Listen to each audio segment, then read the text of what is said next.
Why hast thou cast us off forever? Why does thy anger smoke against the sheep of thy pasture? Remember thy congregation which thou hast purchased of old, the rod of thine inheritance which thou hast redeemed. This is Mount Zion, wherein thou hast dwelt.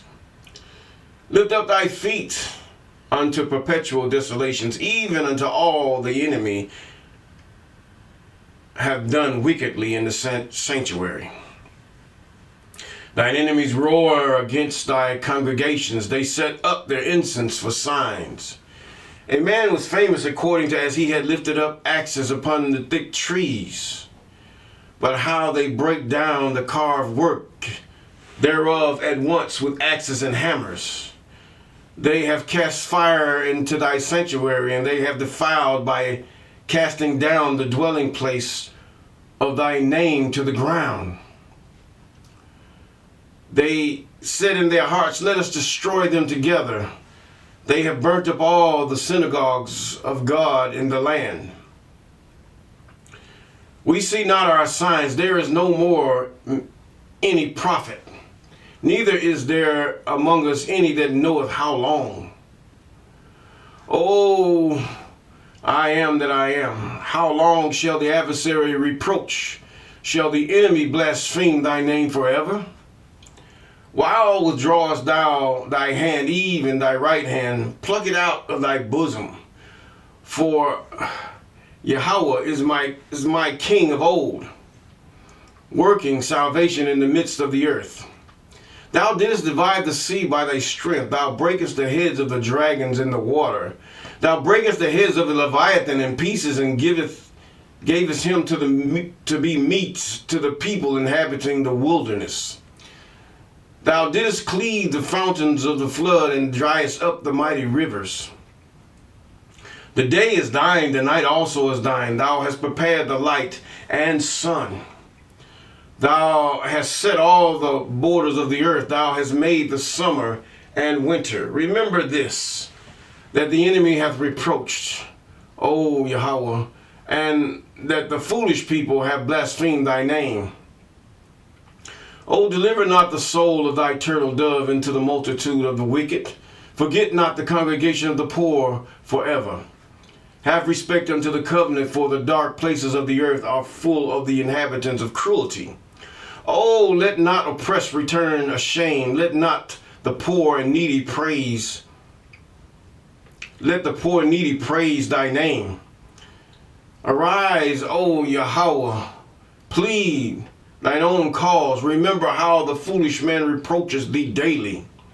Forget not the voice of thine enemies, the tumult of those that rise up against thee. Increasingly continue. Psalms chapter 74. Deliver me from the hands of evil spirits who have spoiled the thoughts of men's hearts, and let them not lead me astray from thee, my God. Establish thou me and my seed, that we go not astray henceforth and forevermore. Jubilees chapter 12 and verse 20. Yes, all praises, all praises, all praises, all praises to the Most High. Yes, he is worthy to be praised. He is worthy of all our expectations. Yes, he will do, if we will do his commandments, statutes, ordinances, and commandments. These things are very important to the Most High, that we do not neglect what we have agreed to in the loins of our ancestors. We have neglected, and still neglect this day. Still there are people that cause us to look at the word here in Psalms. It says about the Leviathan. It gives you kind of question. What did they mean by Leviathan? Now these are during the days, this is Solomon, for the Psalms of David have ended. The Psalms of David have truly ended. So what does he mean by Leviathan? He talks about these things. One is upon the earth, but we ain't never seen one. But what are they saying? What did this translator, what is he translating these from? What is a Leviathan? That's something yet to be discovered. I've heard so many crazy things that people have come up with, and yet it is not viable. It's not viable. It's not even, doesn't make any sense. What are they talking about? But nevertheless, we also thank the Most High for those of you that have been with us since the beginning, those of you that have been with us here and there's about, and those of you that have subscribed, and those of you that are about to subscribe. We thank God for those, and even those of you that are just viewing. Yes. And we call those things that are not as though they are. We thank God for you all. Yes. You're walking with Mr. Clay. I'm Mr. Clay. And we're in the book of 1 Kings still. And we're in chapter 20. We're about nearing the completion of this chapter. Yes, the completion of this chapter. Yes. Some of you have your indoctrinations or whatever you have, and you just like it because you just want to hear the word, and you may not agree with the things that I say. I don't expect mostly anyone to agree with it, to tell you the truth, because even myself had a hard time to deal with it until God dealt with me. But I know in due time God will deal with the hearts of those he is calling as heirs to salvation, and to be a part of that stone hewn out of that mountain. But either way, we're in 1 Kings chapter 20. Yes, we see that this earth is reeling to and fro as a drunkard, and full of wars, wars everywhere, wars all over in Europe, or what they call Europa, or that continent that really is, Russia has most of it. I mean, call a buck a buck. The rest of them are just tiny people. They're nothing, really. Africa is about the second largest upon the earth. And then you got these in the U.S. still call themselves Americans. I mean, which American are you? North American? South American? So you have to watch these words they tell you. Now, those who come from South America are Americans. If you take the South from them, they are Americans. Then they try to go Americans. You are a U.S. citizen of North America. That's it. Other than that, what are you? You're nothing. Or a Canadian is a North American. What are you talking about, American? Where do you come from? What are you trying to do? Watch the play of words. Oh, they come to America. They're messing with Americans. Well, if that's the case, if you call yourself trying to help Americans, then you need to help South America too. Be specific in what you're saying as far as America. It's more vast. And when you say African or Africans, you're talking about the whole continent. Now, in the context of what people are saying, African can mean anybody, because the fact is that you have North Africans, you have those that are below the Sahel, and you talking about also different. You even talking about over there in where Israel is, what they call the Middle East. That is part of Africa. So be specific. If you're born there, many times that's the country of your birth. It's not really your nationality, but the country of your birth. You may not be indigenous or anything, but it's the country of your birth or your naturalization. That's it. But nevertheless, watch the words.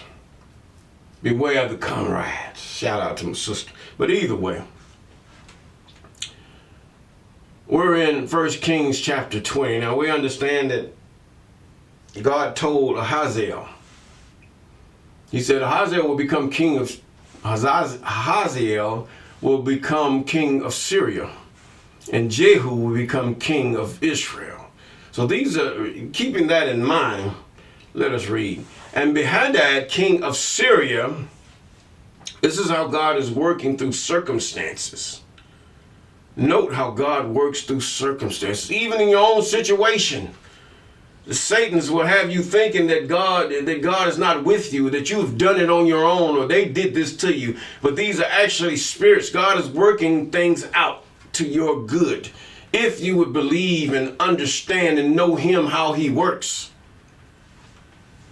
Benhadad, king of Syria, gathered all his host together, and there were 32 kings with him, and horses and chariots, and he went up and besieged Samaria and war against it.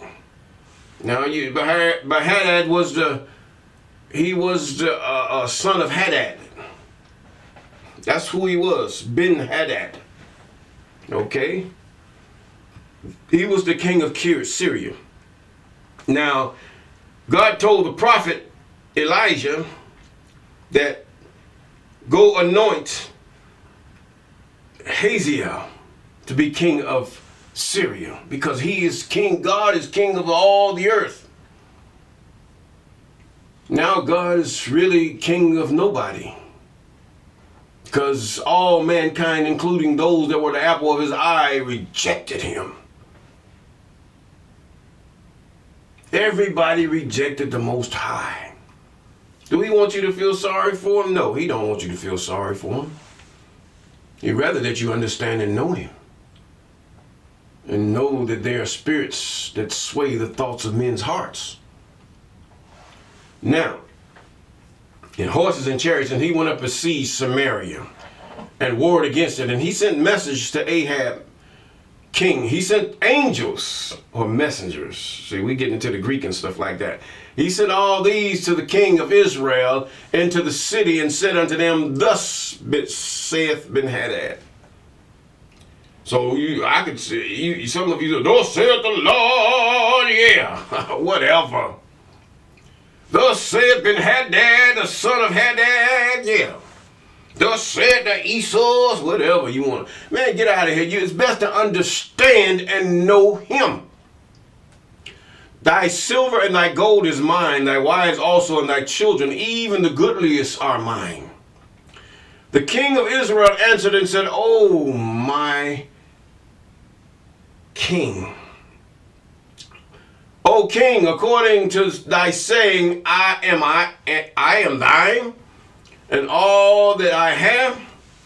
And the messengers came again and said, thus speaketh Ben-Hadad, or son of Hadad, saying, although I have sent thee, saying, thou shalt deliver me thy silver and thy gold and thy wives and thy children.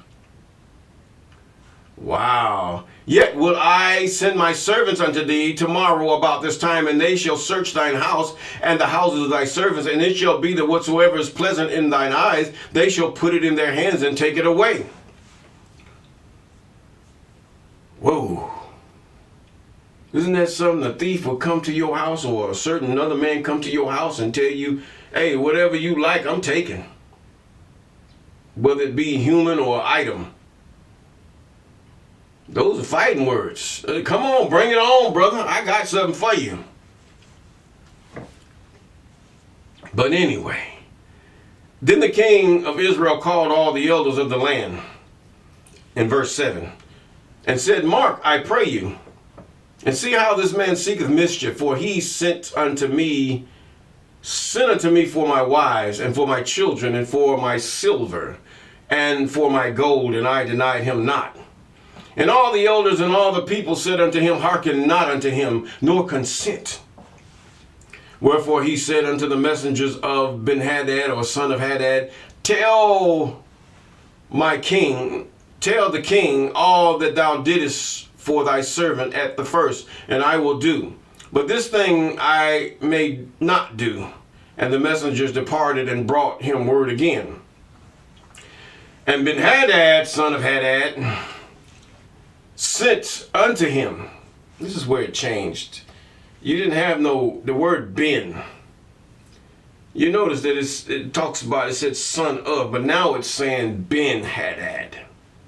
It's going to say son of whatever, son of this, son of that. But anyway, the word Ben means son of Hadad.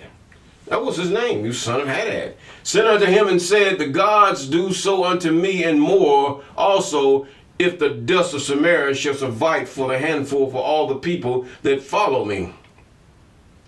And the king of Israel answered and said, tell him, let not him that girdeth on his harness boast himself, as he that putteth it off. And it came to pass, when Ben-Hadad heard this message, as he was drinking, he and the king in the pavilions, that he said unto his servants, set yourselves in array.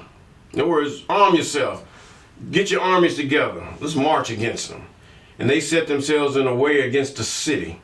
And behold, there came a prophet unto Ahab, king of Israel, saying, Thus saith the I am, Hast thou seen all this great multitude? Behold, I will deliver it into thy hand in this day, and thou shalt know that I am that I am. In other words, I am a deliverer, not I am the Lord. What is he going to do? He will deliver it into whose hands? Ahab, the king of Israel. So I will deliver, he's saying. What? I am the deliverer. Yah deliverer. Not Jah. You can say Jah if you want to using the J, but the J was always substituted for the Y. I am. Yah is the deliverer. Yah is a deliverer. I don't know the Hebrew to that or the Akosa language to that, but I know Yah. And Ahab said, By whom? He said, Thus said the I am, even by the young men of the princes of the provinces. Then he said, Who shall order the battle? And he answered, Thou. You, Ahab, you going to order this battle. See, God is still being merciful toward the people of Israel at this time. And he numbered, in verse 15, he numbered the young men of the princes of the provinces, and they were 232. And after them, he numbered all the people, even all the children of Israel, being 7,000. Verse 16, and then they went out at noon, but Ben-Hadad was drinking himself drunk. You know what the man about to get his drunk on. Yeah. Ben-Hadad, the son of Hadad, about to get his drunk on. He's like, I'm finna get high. Maybe he had some weed. I don't know what he had, but either way, he was drinking himself drunk in the pavilions. He and the kings. 30 and the two of the kings that helped him. They were all getting their little whatever, Hennessy. No, that's French stuff. We don't want that. They got the, vodka. Maybe some orange juice with it. I'm kidding, please. And the young men of the princes, watch God. And the young men of the princes of the provinces went out first, and Ben-Hadad sent out, and they told him, saying, There are men come out of Samaria. Now, listen, you prayed a prayer. You live in all you can for the Most High. According to the Most High, according to the promise, should I say, to the promise that your people made to the Most High, all that you say, oh, I am that I am, that we will do. You're doing that. But yet you're wondering why things are working the way I prayed, but why is it working the way I work it? Why is it working the way it is where I can't see God in this? I can't see my prayer being answered in this. This is where you have to understand and know God and watch Him. Just like I tell you, watch the circumstances in the earth. These people mean nothing. Your life means nothing. But precious in the sight is the death of the saints or the anointed in the sight of Yahweh. Yes, precious. Yes. If you want to see long life and good days, you're going to please the Most High either way. Now, king went out and smote the horses. Okay, let's go up a little bit. I think I went ahead of myself. I jumped down. I'm getting happy here. And the young men and princes went out first, and Ben-Hadad sent out, and they told him, saying, There are men come out of Samaria. And he said, Whether they come out for peace, take them alive. Or whether they come out for war, take them alive. In other words, take them alive. So these young men of the princes and of the prophets came out of the city and the army which followed them, and they slew every one his man and the Syrians fled. And Israel pursued them, and Ben-Hadad, king of Syria, escaped on a horse with the horsemen. And the king of Israel went out and smote the horses and chariots and slew the Syrians with a great slaughter. And the prophet came to the king of Israel, which is who? Ahab, and said unto him, Go strengthen thyself and mark, and see what thou doest. For at the return of the year, the king of Syria will come up against thee. He said, in a year, this is going to happen. He's going to come up against you.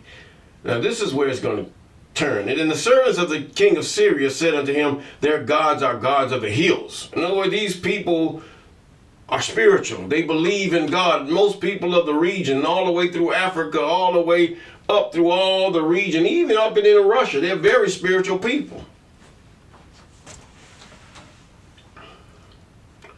He says, Now, return, for at the return of the year, the king will come up against it. And the servant, verse 23, and the servants of the king of Syria said to him, Their gods are kings of the hills. Therefore, they are stronger than we. In other words, the hills are stronger. What about that mountain God talking about?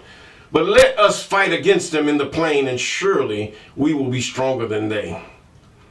And do this thing, take the kings away, every man out of his place, and put captains in their rooms. And number thee an army like the army that thou hast lost, and horse for horse, chariot for chariot, and we will fight against them in the plain, and surely we shall be stronger than they. And he hearkened unto their voice and did so. In other words, they idolized everything. The hills, their gods are the hills. What, the hills going to get up and start grabbing people? This is the mentality of the people of that day. They spiritualized everything. You talk about all the spiritualization of the continent, all in that place we call the Holy Land in Africa and North Africa. You talk about these people were very spiritual, and these spirits were real. Many have appeared to them. They didn't have the television that dulled their senses and caused their, whatever you call the pineal gland, to be eroded. But they understood and they knew that there was something behind whatever they experienced. And this thing we must get back. We are ashamed when we talk about spirituality, about spirits, evil and good. It's evil when it comes against our cause. The spirit is good when it's going toward our enemies. But be careful. That evil spirit you count might be a good spirit because of your sin. This spirit is coming against you. And just like the time when Moses, when Zipporah saw that God was coming to seek, she saw a spirit. She knew God was getting ready to do something coming against their son. And she took and circumcised him and said, A bloody husband thou art. Yes, spirituality. That's real spirituality. I don't know what kind of spirit you got, some type of demon, demonization or something. I don't know what's going on with y'all. And you let the colonizer tell you it's demons. Even with the ashes of mourning. You puff up people and you take the ashes and you see them with the ashes on their face, look like flour or whatever. Oh, witch doctor, I'm scared. Because what, the colonizer told you that's what he was doing? They might have been throwing ashes in the air from the fire, throwing up. There's many ashes around. People didn't have stoves back then.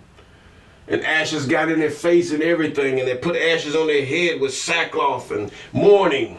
But they come and tell you what? They tell you that, oh, you're demons. Demons. No, when you see ashes upon their head, ashes maybe fell in the face and it looks white, it has nothing to do with witchcraft. It has nothing to do with juju. It has nothing to do with that person was mourning, crying unto the Most High. But now they come and they use it to scare you with their fakeness. This is the juju man. This is the witcher. No, it's not. A person mourning to the Most High. This is what they did back then. Even those of you on the continent that may hear me or view this video, hear me. These things you were practicing a long time ago before they demonized them. Crying before the Most High. And it came to pass at the return of the year, Ben-Hadad numbered the Syrians and went up to Aphek and to fight against Israel. And the children of Israel were numbered and all present and went against the children of Israel and pitched before them like two little flocks of kids. But the Syrians filled the country. That was verse 27. Verse 28. And there came a man of God and spake unto the king of Israel and said, Thus saith the I am, because the Syrians have said, the I am is the God of the hills. God, he ain't playing. But he ain't going to say that to you today because you're so unbelieving. All you want is likes and views. And he is not God of the valleys. Therefore, I will deliver all this great multitude in thy hand, and ye shall know that I am God. But this still hasn't completed what God is about to do, as he has mentioned in chapter 19. But with that, we're going to conclude this and say, hey, we need to acknowledge the Most High in all our ways. Understand and know your Creator. And even he that is the Holy One of Jacob, even the God of Abraham, Isaac, and Jacob, even Jacob. And with that, we're ending at verse 28, and we're going to say, peace.